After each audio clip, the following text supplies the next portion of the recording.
Hey, welcome once again. Today we'll be covering topic 7.5, unresolved tensions after World War I. And a lot of this has to do with how the war was solved. So you saw in the previous videos and things from last week, the nature of this war. It was the first industrialized war. There were an enormous amount of casualties that shocked everybody. And you know the things that led up to this war. Well, the Treaty of Versailles is where the nations got together in 1919 and tried to settle the disputes and bring the war to a resolution, and it was a disaster. Some of the things that are relevant to the pre-war period I'll cover today. Some of it will be in the podcast, but I'm going to put my notes to today in the description to this video. Please send out a reminder if you don't see that, because the notes will cover things from the podcast. It'll be like one place to get all of this content. What was the effect of the war on the Ottoman Empire, China, Japan, and so forth, and that could be a useful tool for you to see all that stuff in one place. But anyway, we're going to look at unresolved tensions after World War I. A lot of this has to do with imperialism. Remember, imperialism was a major cause of the First World War. Nations wanted each other's colonies, and you're going to see that is exactly what happened.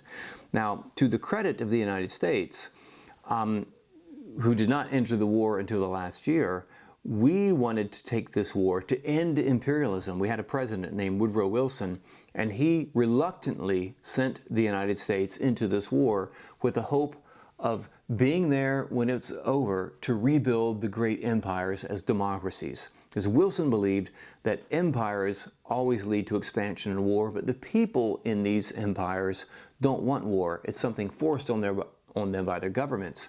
Well, if you had democracies where the people rule by the people, then they would never go to war. Democratic nations, he reasoned, don't want to go to war.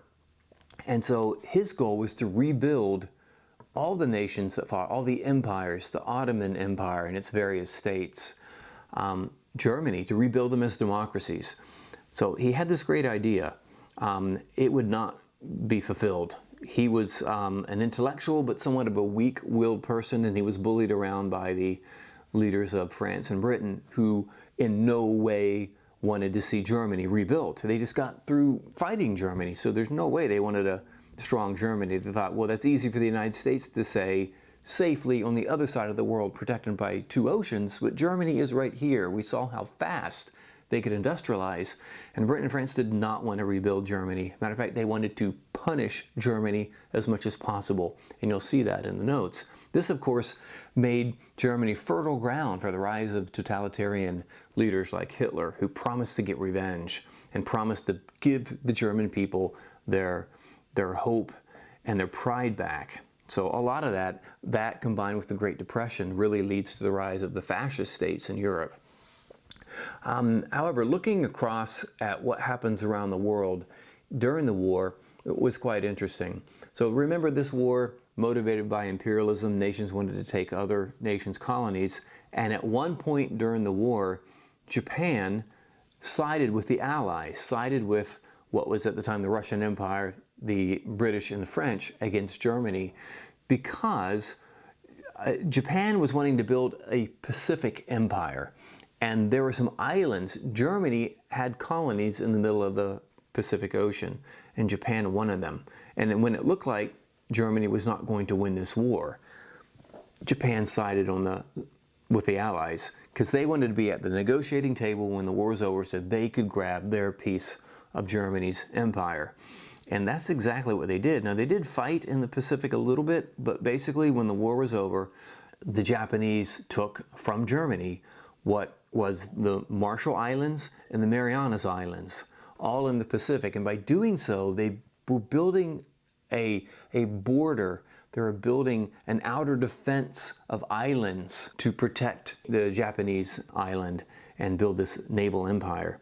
They also took Germany's sphere of influence in China, and that led to some interesting repercussions. Remember, after the Opium War, the unequal treaties, Britain came in and got a control of an area of China. Well, so did all the other imperial powers of Europe. Even Germany got a sphere of influence in China. Well, when Germany lost the war, Japan got that. And this was hated by the Chinese. Think about this. China, the once great, proud center of civilization, as they thought of themselves as, now being carved up by all these nations. And China also sided with the Allies in World War I, hoping that they would get better treatment, that they would be treated as an equal, that the spheres of influence that the European powers had would somehow go away. But the ultimate insult to them was not only did imperialism not end, but Germany's chunk of China went to the little island off their coast, to Japan. And this was a huge humiliation for China. And you know from the podcast that the May 4th movement was a massive protest against the Treaty of Versailles, and will lead China in a specific direction that we've already talked about in the podcast. But so Japan took islands to create a barrier of a perimeter of barrier islands to protect their empire. So they got a piece of this.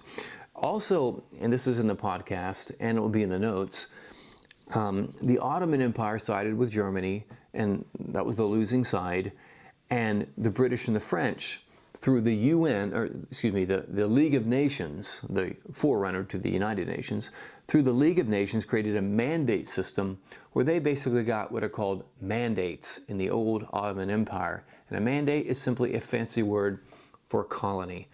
And this is exactly what the people in the Ottoman Empire were afraid of. They thought if we lose this war, they're just going to tear the Ottoman Empire apart. They had already suffered from intense nationalism and breakaway regions like Serbia and Greece. And this is simply going to continue. So at the negotiating table at the Treaty of Versailles, the British and the French carved up the Ottoman Empire. They made, Winston Churchill made Iraq, and he made Iraq to envelop two prominent oil fields. So if it became a nation, Britain would have access to its oil by negotiating with only one country. So that's what they had in mind when they drew Iraq on a map from the old Ottoman Empire. But what they actually did was put Sunni and Shia Muslims together into this explosive type of relationship that would only be able to be contained by a dictator, and that dictator would later be Saddam Hussein. So they created, this is the way they did, kind of like the partitioning of Africa here, where they just made boundaries that were conducive to the goals of the Europeans. So the Ottoman Empire was broken apart. And this is a shame because Britain actually promised some people in the Ottoman Empire that they would have independence if they helped them. In the video, remember, they sent Lawrence of Arabia to stir up nationalist resentment inside the Ottoman Empire to weaken it, so the British would find the Ottomans easier to defeat. And what happened was those people who rose up to get independence were not given independence. And these are basically Arabs in Palestine. And what happened was they actually ended up losing their land, and the nation of Israel was created there instead. And the final insult to the Palestinians was the Turks got their own nation. They got the nation of Turkey after World War I. They say, why did they get a nation? They are your enemies. We helped you in the war effort, and they did not get the benefits of that help. And that leads us to the main thing I want to talk about today, and this is the Raj. And remember, this is the British rule of South Asia, or what is today India, and it actually contained what is today India, Pakistan, and Bangladesh. So this is the British Raj. Remember, Britain, in the last time period, after the Sepoy Rebellion, went in and colonized India outright. So they took this colony, and it was the crown jewel in their empire, they called it. And remember, they used them to grow poppies, to make opium, to sell into China, and cotton when they needed it, when the South was fighting the Civil War, and other things. And this led to terrible things like starvation. There's an institution, if you remember, created called the INC, the Indian National Congress, as the kind of liaison between the Indian people and the British who ruled them.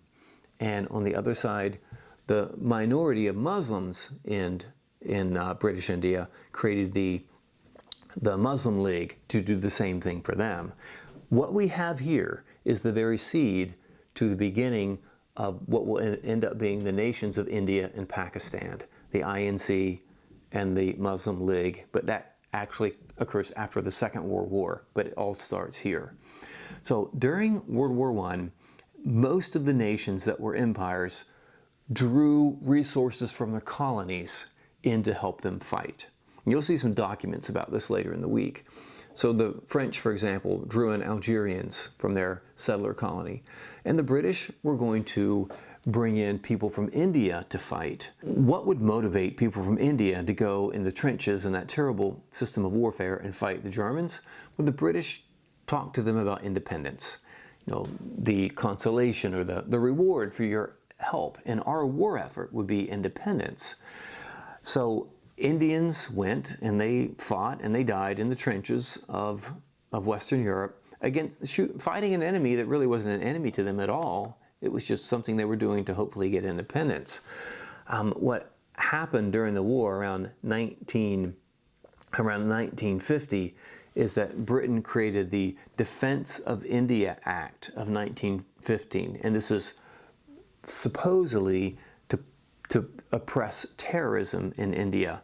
But to the British, terrorism was nationalism. What this actually was nationalism. It was nationalist uprisings against the British, but the British called that terrorism. So they created the Defense of India Act of 1915, and this was to suppress Indians' ability to communicate and to have basic civil liberties that we would think of today.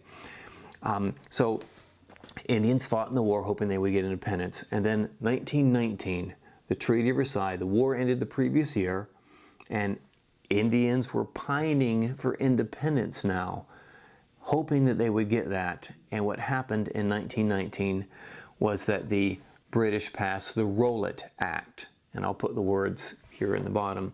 The Rowlatt Act was passed. What the Rowlatt Act did in 1919 was continue many of these policies and actually strengthen them up.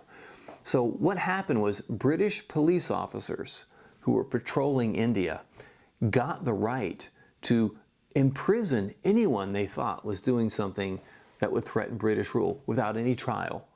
So no civil liberties. You could be thrown in prison just because a British police officer thought that you were doing something dangerous. And this dangerous activity was usually something about wanting independence or protesting British rule. So this was, of course, hated by the Indians. It took away the right to assemble. So that's one of our Bill of Rights in the United States. You have the right to assemble, to get together, to have a meeting about something. You had no right to do that, and it also took away their freedom of the press, and freedom of speech. They couldn't freely write and speak about things because the British, their goal is to repress independence. We do not want the people to start planning an independence movement against us.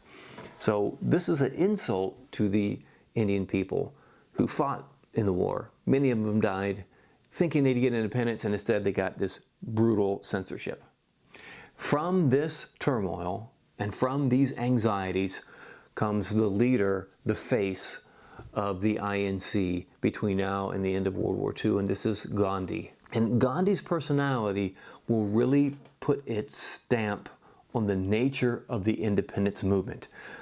So remember, the INC was created before. They had offices across British India where Indian people could lodge their complaints, and supposedly they would go to the British and so forth. It was a liaison between the ruled and the rulers. Well, the INC, after this, really changes its focus. The INC becomes an instrument of independence. And what gives it incredible organization is Gandhi. Now, if you think about it, Gandhi was the perfect person for this. He was educated in London. He had led some of the struggle for racial equality in South Africa, and then he came back to his native home in India, and this British oppression was going on. And the reason Gandhi was so perfect for this is because he was British educated, so the Indian middle class that had gone to British schools could identify with him. You know, here's another person, a product of the British education system. But at the same time, he stopped wearing his business suits and hat, and Gandhi started to dress like a simple Hindu holy man with just a simple robe. And that made him appealing to the lower classes of uneducated Hindus, or the masses. So his personality resonated with most levels of Indian society. So he became this person to lead to independence. And Gandhi's strategy was this, because we will never be able to take the British on in a direct military confrontation. We would lose. They have this incredible military that we do not.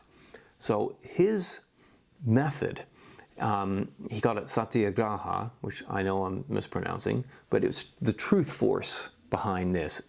Gandhi believed that doing right will win, that being moral will win. And this truth force may get you hurt, but it's what the key to Indian independence will be. The idea here is that in acting in a good and proper moral way, you force the world to see, by contrast, the evil and the wickedness in your oppressor.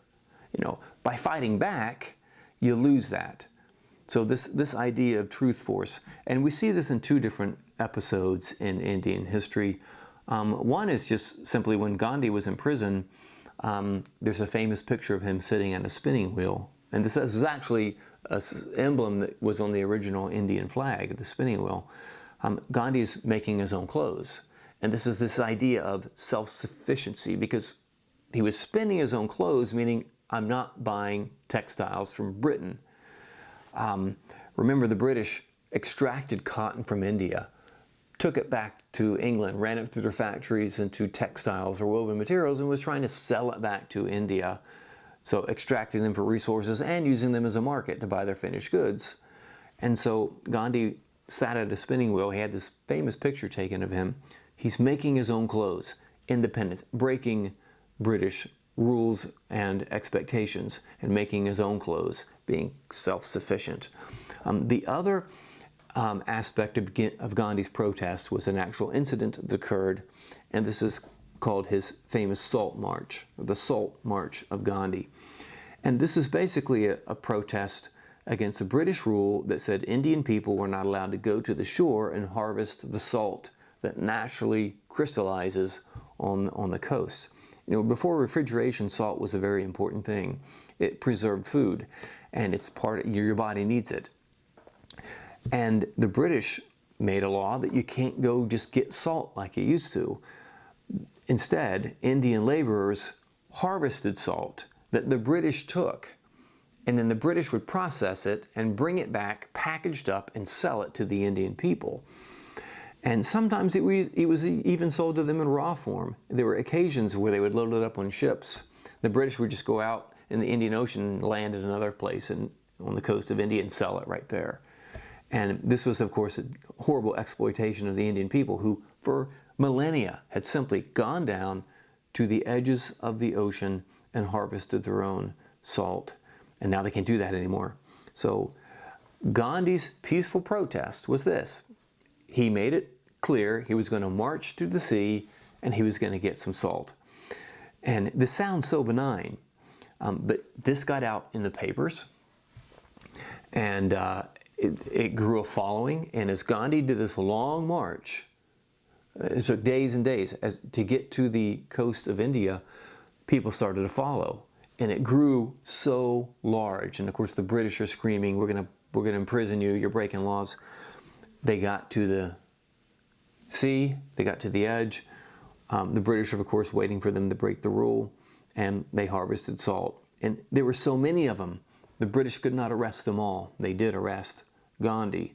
And imagine how this looks to the world.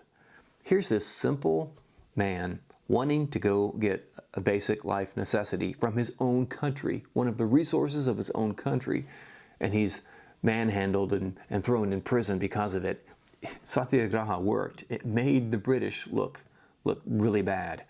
And interesting thing connecting this to U.S. history is this strategy of truth force was adopted by Martin Luther King when he led the marches against segregation in the South. They didn't do anything violent, and they walked across that bridge in Selma. And then those white Southerners, they turned those fire hoses on, knocking these children back several yards across the ground. And the world saw that. The whole world saw it. And it made the racial South look awful for the entire world. And so it drew a line in the sand between good and evil. So what we're dealing with here in this topic is that there's rising independence sentiment between World War I and World War II. World War I seemed to promise that there was going to be an end to empires, and the U.S. even talked about that. Wilson, the president of the U.S., was the hero across the world to so many colonized people. The U.S. will end colonization, and he was very popular. And when he dropped the ball on that, of course, there's incredible disillusionment. India thought they would get their independence if they helped British in the war effort. They did not. And so you get a well-organized push for independence in South Asia, led by Gandhi, appropriating his strategies of nonviolence. It would take World War II to finally bring independence to South Asia.